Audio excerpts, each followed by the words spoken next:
naman tayo mga kardinero. So white strawberry to. Ang gagamitin kong loam soil ay buhaghag. Galing to sa EDSA Garden House Silang. So ito pa yung iba nating mga pot. So simulan na natin. So make sure lang na siksikin natin yung lupa bago natin i-transfer.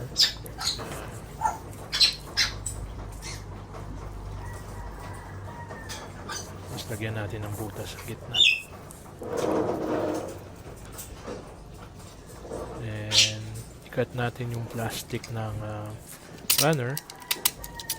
Dahan-dahan lang, iwasan natin makat yung ugat.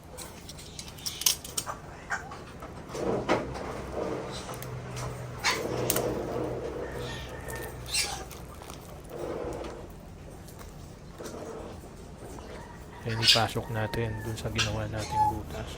Make sure lang natin na nakaangat yung crown ng strawberry natin. Otherwise, hindi na magtatagal to kapag nakalubog ang crown. So, parating yung tatandaan pag mag-transplant tayo ng strawberry, make sure na nakaangat yung crown. That's a rule of thumb.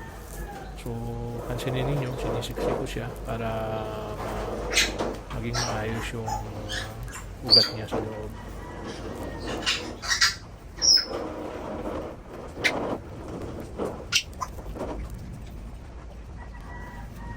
May dalawang runner pa tong runner na to. So runner na, may runner pa.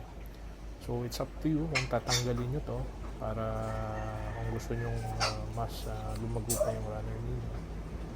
Ako, hayaan ko lang muna siya dyan. May gagawin na lang. Bale, ang transplant natin 15 limang runners at 10 stable na plant. So marami na itong ugat. So kung mapapansin ninyo, pinas forward ko na lang para mas mabilis. So sa mga gustong mag-inquire kung saan ko ito binili, message nyo lang ako sa Facebook page ko para ma-recommend ko. Kung mapapansin ninyo, ang gaganda ng mga runner ko at ng mga strawberry. Stable na talaga siya at sanay na sa araw. So tignan natin kung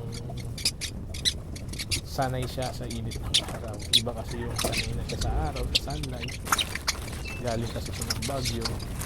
Dito naman sa atin, bukod sa sunlight, meron tayo init ng araw. So magkaiba yun liwanag galing sa araw at init galing sa araw.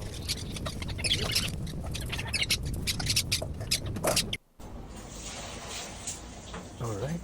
So ito na. Tapos na natin siyang i-transplant. Ito na yung mga itsura niya.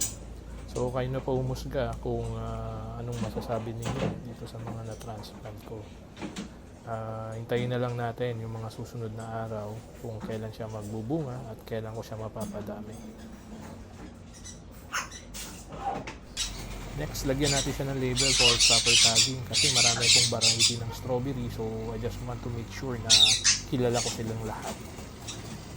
So hanggang dito na lang. Maraming salamat sa inyong lahat.